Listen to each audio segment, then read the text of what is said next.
1 নৱেম্বৰৰ পৰা ৰেচন কাৰ্ডত আমি আপোনালোকক দালি, নিমখ আৰু চেনি কম দামত দিয়া আমি আৰম্ভ কৰিম। 1 তাৰিখৰ পৰা চাউলৰ লগতে দালি, নিমখ আৰু চেনিও আপোনালোকে কম দামত পোৱা আৰম্ভ কৰিব। কি বাকি থাকিলে?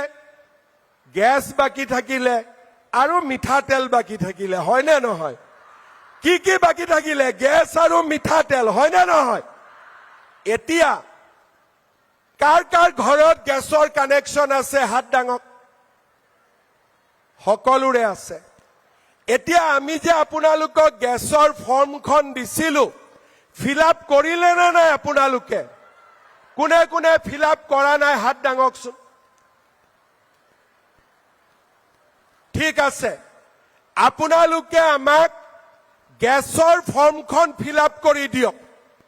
তেতিয়া কি হ'ব? যেতিয়া আপোনালোকে গেছ কিনিব, আপোনালোকৰ বেংক একাউণ্টত মই আৰু 250 টকা পুটুক কৰি দি দিম।